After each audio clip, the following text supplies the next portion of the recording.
பரிசுத்த ஆவியே, என் ஆன்மாவின் ஆன்மாவே, உம்மை ஆராதனை செய்கின்றேன்.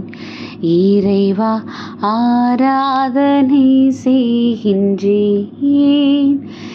என்னை ஒளிரச் செய்து வழிகாட்டும் போது வலுவூட்டி என்னை தேற்றும். என் கடமை என்னவென்று காட்டும், அதை கருத்தாய் புரிந்திட தூண்டும். என்ன நேர்ந்தாலும் நன்றி துதி கூறி பணிவேன் என் இறைவா. உந்தன் திருவுளப்படி என்னை நடத்தும். ஓ பரிசுத்த ஆவியே, என் ஆன்மாவின் ஆன்மாவே, உம்மை ஆராதனை செய்கின்றேன். இறைவா, ஆராதனை செய்கின்றேன். ஹாய் குட்டீஸ், எல்லோரும் எப்படி இருக்கிறீங்க? நல்லா இருக்கீங்களா? ஹாப்பியாக இருக்கீங்களா குட்டீஸ்? நம்மளை வழிநடத்துறதுக்கான, அவரை அங்கீகரிக்கிறதுக்கான ஒரு அருமையான ஒரு பாடல் நம்ம இன்றைக்கி பாடியிருக்கிறோம். நம்ம எல்லாருக்குமே இந்த தூய ஆவியார் யார், தந்தையாம் கடவுள் யார், நம்ம இறைமகன் இயேசு கிறிஸ்து யார் அப்படிங்கிறதுல ஒரு பெரிய குழப்பமே இருக்கும். நம்ம இங்கே பேசும்போது நம்ம இறைமகன் இயேசு கிறிஸ்துவ பற்றி பேசிட்டோம் அப்படின்னா தந்தையாம் கடவுள் அப்போ யாருங்கிற ஒரு கொஷின் நமக்கு வரும். இல்லை இவங்க ரெண்டு பேரை பற்றி பேசுகிறோம் அப்படின்னா அப்போ தூய ஆவியார் யார் அப்படிங்கிற ஒரு கொஷின் நம்மளுக்குள்ளே வரும். அப்படி தானே குட்டீஸ்? நீங்களாம் குட்டி பிள்ளைங்க, ஒருவேளை உங்களுக்கு அந்த டவுட்டு வரலன்னா கூட இனி பெருசாகும்போது நீங்கள் நிறைய தெரிஞ்சுக்கும் போது நிறைய டவுட்ஸ் வரும் தானே. ஸோ அதனால தான் இன்னைக்கு அந்த ஒரு கடவுளை பற்றி நம்ம தியானிக்கிறது மாதிரியான ஒரு வசனம் இன்னைக்கு பைபிள்லேயே கொடுக்கப்பட்டிருக்குது. யோவான் 5:24 கொடுக்கப்பட்ட வசனம் தான் இன்னைக்கு நமக்காக கொடுக்கப்பட்டிருக்கிற வசனம் குட்டீஸ். அது என்ன?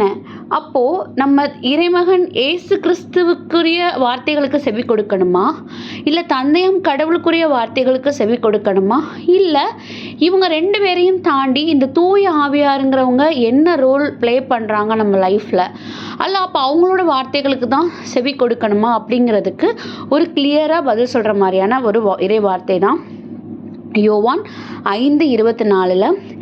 என் வார்த்தையை கேட்டு என்னை அனுப்பியவரை நம்புவோர் நிலைவாழ்வை கொண்டுள்ளனர், அவர்கள் தண்டனை தீர்ப்புக்கு உள்ளாக மாட்டார்கள் அப்படிங்கிற வசனம் கொடுக்கப்பட்டிருக்குது. இதில் என் வார்த்தையை கேட்டு என்னை அனுப்பியவரை நம்புவோர், அப்போது அந்த என்கிறதும் என்னை அனுப்பியவருங்கிறதும் யார், இது யார் சொல்கிறாங்க அப்படிங்கிறத புரிஞ்சுக்கிட்டாலே நமக்கு இப்போ கேட்ட எல்லா கேள்விக்குமே ஒரு பதில் கிடைச்சிடும் குட்டீஸ். நீங்கள் இந்த யோவான் 5 நீங்கள் ஸ்டார்டிங்லேருந்து ரீட் பண்ண ஆரம்பிச்சிட்டாலே இதுக்கு ஒரு பெரிய ஒரு பதில் கிடைச்சிரும்.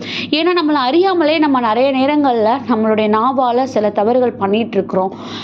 நமக்கு இது ஏசப்பா மக்களை பார்த்து சொல்கிற ஒரு வசனம் தான் இந்த வசனம். நானும் தந்தையும் வேறு வேறு கிடையாது.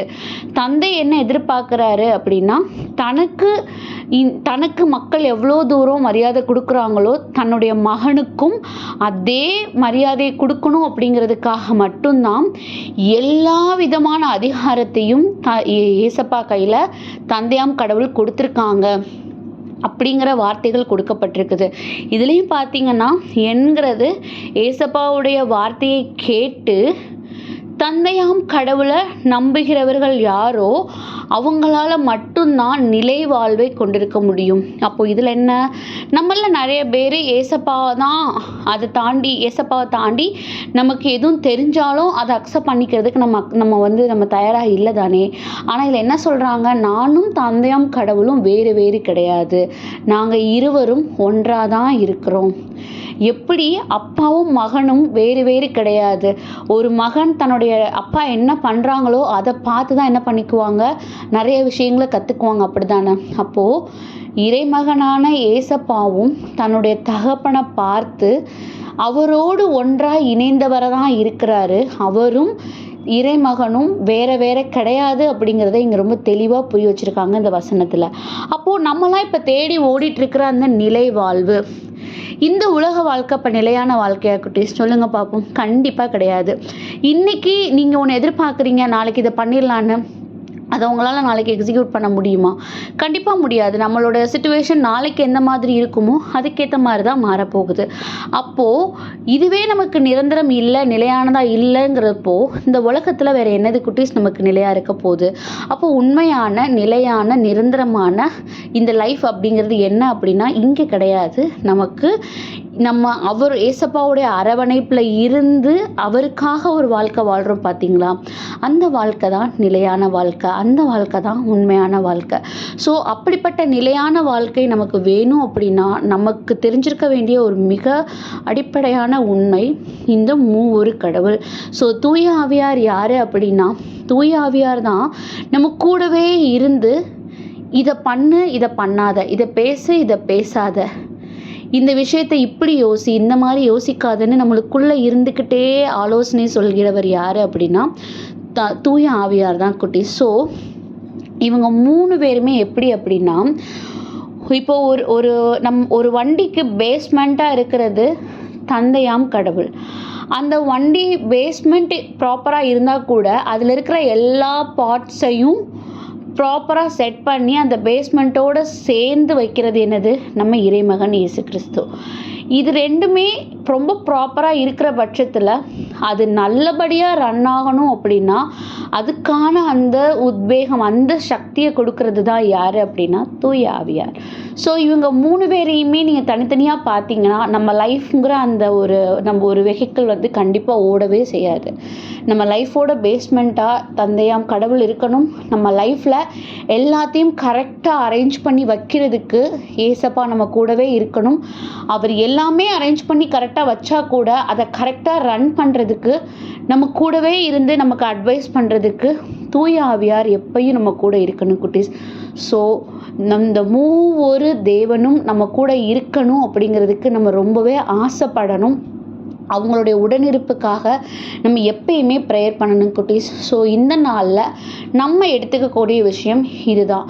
ஸோ இவ்வளோ நாள் நமக்கு நீங்களாம் குட்டி பிள்ளைங்க தானே, உங்களுக்கு மூவொரு கடவுளை பற்றி தெரியாமல் கூட இருந்திருக்கலாம், அப்படி தானே? ஏசப்பாவை மட்டும் தெரிஞ்சிருக்கலாம்.